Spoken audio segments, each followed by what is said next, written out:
felicitar a Comissão Organizadora por este belíssimo congresso tripartido e agradecer também o convite. Articular a temática da açorianidade e da vivência açoriana do Pentecostes em dois autores açorianos, Vítor Nemésio e Natália Correia, é a proposta desta comunicação. Em ambos os autores, perspectivaremos a nossa análise em dois pontos de vista. O da observação e análise sociológica e o da caracterização teológica. Em primeiro lugar, Vítor Nemésio. A açorianidade atravessa toda a obra de Nemésio, numa articulação com a universalidade inerente à perspectivação humanista. Como resumiu David Mourão Ferreira, a sua obra é um microcosmo exemplar e, como explicita António Machado Pires, os Açores, na sua obra, são uma terra de ancestralidade familiar e histórica, onde se plasmaram os traços de uma peculiaridade que assumiu e elevou ao plano universal. Faz parte essencial dessa açorianidade da sua obra o culto ao Divino Espírito Santo. Em Festa Redonda, o poema Cantigas ao Campo das Lajes termina com a invocação ao Senhor Espírito Santo, feita a partir da referência à freguesia terceirense Casa da Ribeira, solicitando o afastamento de males crónicos e universais. Leva fome, peste e guerra dos campos da Ilha Terceira. O hino ao Espírito Santo é um poema destacado em O Pão e a Culpa, no qual se interligam a caracterização teológica da terceira pessoa trinitária com a sua invocação. Na epiclese ou súplica da descida do Paráclito, o Espírito suave é caracterizado como polifónico lume, triádico alcino, luz ondulante, reto raio cadente, ubíquo e penetrante como o ar envolvente. Nesta caracterização, assume destaque a oferta sempre disponível dos carismáticos 7 dons, capazes de vivificarem a nossa natureza mortal. Dos 7 palmos tiras, pobre corpo cansado, dos ossos e das iras. A fonte de todo o amor terá efeitos de plenitude divina na expressiva comparação dos grãos completos nas vagens esguias. Trata-se da conjugação entre a sublimação utópica da natureza humana, para mais que anjos feita, e a consciência realista da sua fragilidade, carente da renúncia, sobre a terra imperfeita. A imagem da catedral, com as suas 3 naves, inicia em articulação com as imagens da brasa e da ave a concessão dos 7 dons espirituais, mente e temporais, casa, numa espiritualidade orientalizante que consagra a impassibilidade e a indiferença. A consolação invocada no mistério da Trindade sublima a ilusão causada tanto pelo gáudio como pelo pranto. A faina da caça à baleia, tão presente nas ilhas açorianas, serve de estímulo simbólico à saga da aventura da vida, lobos do mar, a partir da liberdade do leão, no poema Largada à Baleia, do livro Sabateia Açoriana, no qual se invocam todas as ilhas com a sua especificidade própria. O nome do Espírito Santo, associado à festa popular dos Bodos, serve de patrono dessa saga. Lá vamos todos como lobos do mar, com as bandeiras dos bodos, as canoas varar. É perto do porto, e o livilhão, mesmo morto, não cora se espernear. Mar alto, terra salvada, com o Espírito Santo, estamos quase a chegar. Na crónica Os Açores, do Corsário das Ilhas, o culto do Espírito Santo é referenciado na sua dinâmica expansiva, a partir da imigração açoriana para as Américas. O anúncio da primavera nas ilhas é marcado pelos pastos retoiçados que engordam as reses a emular ao Senhor do Espírito Santo. No ensaio açoriano e os Açores, tal culto que decorre desde a Pascuela, que já foi ao Pentecostes, é analisado do ponto de vista sociocultural com seu impacto institucional.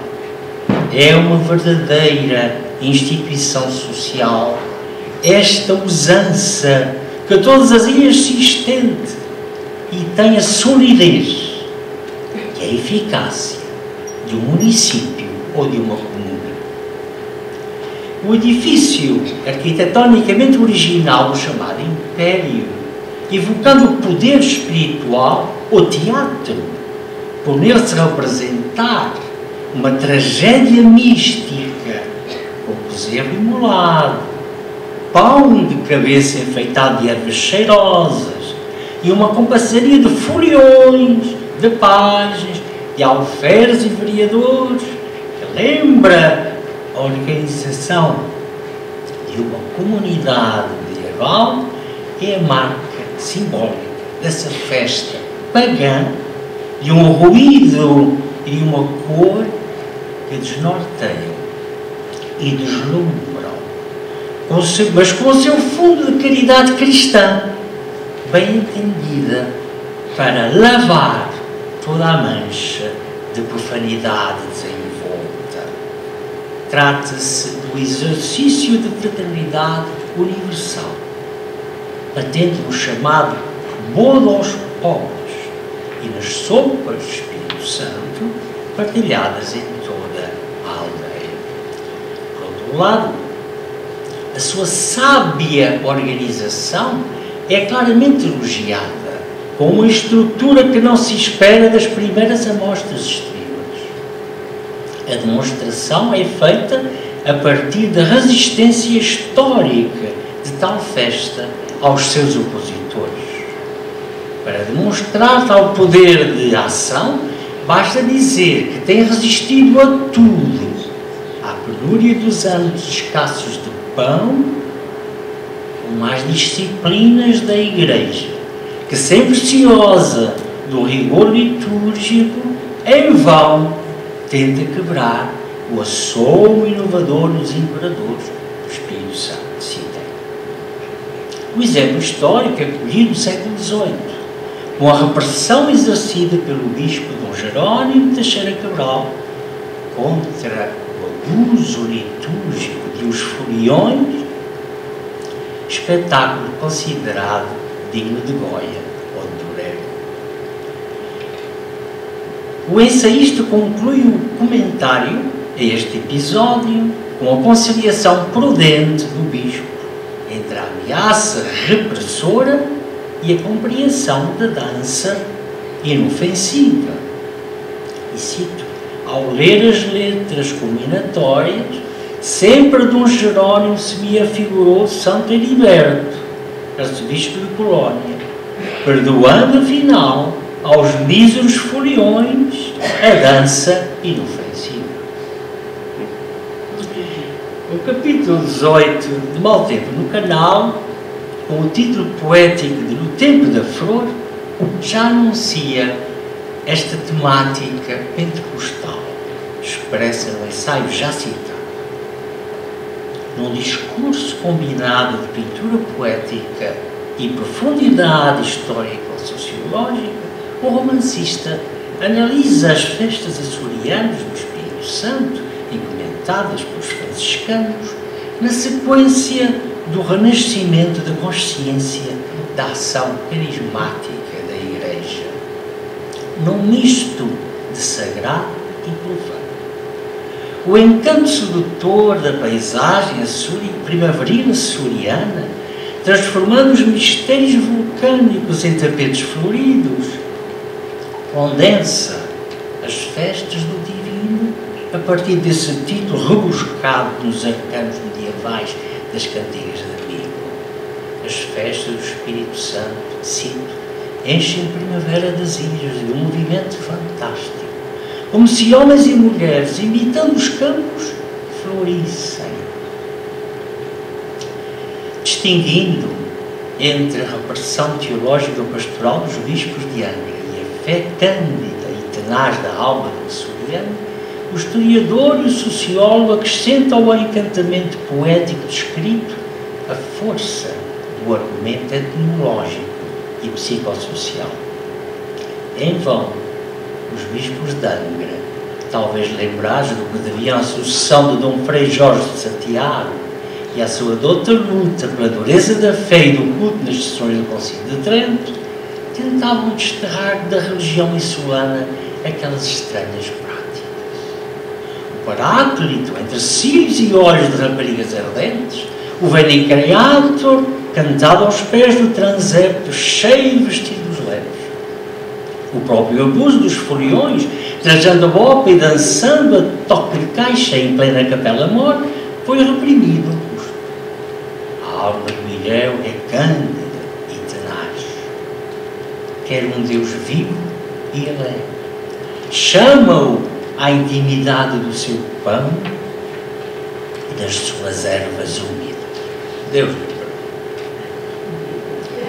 Entremeando a descrição etnográfica com a reação vivencial da protagonista, Margarida, em consonância com as peripécias da intriga, o narrador do romance vai expondo ao leitor curioso o ambiente, o cenário, as figuras, os símbolos e os ritos da maior festa açoriana. A coroa e o cetro, símbolos da realeza, são encimados pela pomba, significante de um regime espiritual a construir na sociedade humana. Por isso, o destinatário da festa é o pobre, coberto de fartura naqueles dias. Através do sonho de Margarida, repercutido no tempo, desfila a descrição folclórica dos ritos lúdicos e pagãos, como o lançamento dos confeitos às raparigas, as mesas postas e o cortejo dos bezerros enfeitados de faixas e boninas, animado pela moda do pezinho e o foguetório, sob a presença mítica do nevoeiro que engorda os pastos e vela a alma da ilha. O baile do sábado, com tocadores de viola, dos flamengos e dos cedros, na Ilha do Faial, é dominado pela moda da charanga. Mas mais do que a cantiga, a propósito da miel seca, agradou e venceu a voz de Margarida e a ironia do jardim e do cravo. Eu trago terra de longe para fazer o jardim, para plantar este cravo, está longe daqui. Segundo lugar, Natal de Mulher. Já Augusto Mourão chamou a atenção para o documento mais interessante do espólio de Natal, o manuscrito número 2, folhas 1 a 61, com o título A Transposição Açoriana do Portugal Europeu. E vou citar. Trata-se de uma resenha do culto paracletiano da cultura açoriana. Modesto subsídio para o estudo dos fatores europeus transmitidos por Portugal aos Açores, diz a autora. Sem perder a mística social de estirpe joaquinita, este culto enraiza-se na forma genuína do Império. A tese central pode resumir-se assim: A identidade açoriana espelha a religião espiritana de que nasce. Ou duas vias em que toma corpo o frêmito pagão de celebração panteísta do universo, polvilha os seus versos com a presença recorrente e atuante dos deuses cósmicos. Não excluindo o Deus cristão do seu panteão poético, Natália põe em causa o seu monoteísmo e a sua dimensão dolorista. A face feminina de Deus encontra na terceira pessoa trinitária a expressão matricial da Paráclita, a pomba que nos conduz à Mãe dos deuses que te descrucifica. E a tua divinal gota de luz, já na orvalhada do Pentecostes, brilha.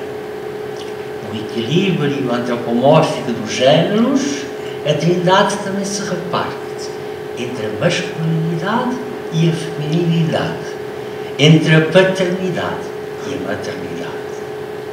Na invocação das deusas pagãs, Ártemis, Luaceira, Vênus, senhora da beleza toda, Anfitrite, a luz da Ceres, ressalta o esplendor inteiro da Mãe Comum, Cíbele, na comunhão espiritual de uma religião politeísta e ecumênica. É esta comunhão espiritual, numa fraternidade utópica e universal, de sabor joaquimita, que ressoa nos versos heterodoxos de Natália, a gnose espiritana, na expressão de Augusto Moral. Numa religião com deuses sem aras, comunhão sem missas, a invocação do Paráclito coroará a humanidade com esta fraternidade universal. Mas a festa popular também ecoa nos versos da poetisa açoriana, numa atenção sociológica comparável à de Nemésio. Numa autocaracterização física e psicológica é feita a alusão à folia do Espírito Santo açoriano, com Rebeca e baile, num misto sagrado e profano. A metáfora das línguas de fogo serve para expressar a hipernisagem da fala, uma assunção do risco articulado com a alcunha micaelense dos coriscos. A militância política da cidadã encontra na simbologia das festas pentecostais como o vestir-se de bezerra, numa alusão aos gozos populares, a sua expressão mais desconcertante. Os rituais da festa, como a pomba e os meninos coroados, constituem elementos simbólicos de uma mensagem ligada ao dilúvio e à sua salvação bíblica. A bandeira do Império é associada à Sibila da Ribeira Grande, na demonstração do poder divino e do seu mistério. Nas odes condignas do discurso da dama que guia a coroação, de sabor horaciano, cujo interlocutor é a personagem Flávio, a ilha, cito, é uma oblata saída do mar. É nela que o arcanjo as vacas de Hélios guarda. Apelando à audição dos pastores, pescadores e romanos, ressoa a mensagem de que vida e morte são margens do mesmo rio. Por detrás do rude rito pagão das festas do Paráclito, no qual a limpa origem um dourado bezerro sacrifica, para que o de sangue da inocência tinja de ingenuidade a vida, para além do bodo de espécies virtuosas, com a terra, carne cozida a fogo santo, flagrante o vinho, o pão de ervas cheirosas e a roda o ditirambo, exulta o júbilo rural do espírito que quer nas suas festas vinho, cantiga e baile. Então, na dança das muralhas flamejantes, que protegem o centro inviolável da Ilha dos Amantes, na Ilha Madre, os esparsos deuses estarão reunidos num espírito, pois cada número é um sentido do Paracleto. Os deuses são falas diversas da criação, na Ilha Deleitosa. enquanto por degraus de hortênsia subiremos singelos, de mãos dadas, às altas transparências. Citei. Concluo. A partir da observação e análise sociológica e da caracterização teológica do culto divino Espírito Santo dos Açores, em dois autores açorianos do século XX, procuramos perspectivar tal leitura enquanto expressão da açorianidade, quer como manifestação socio-religiosa, quer como expressão vivencial do mundo. Por detrás dos ritos escritos ergue-se a mensagem teológica e a espiritualidade pentecostal própria de cada autor, em sintonia, afinal, com os objetivos preconizados neste Congresso Internacional do Espírito Santo: gênese, evolução e atualidade da utopia da fraternidade universal. A energia cósmica, o dom das línguas, a face feminina de Deus, a fraternidade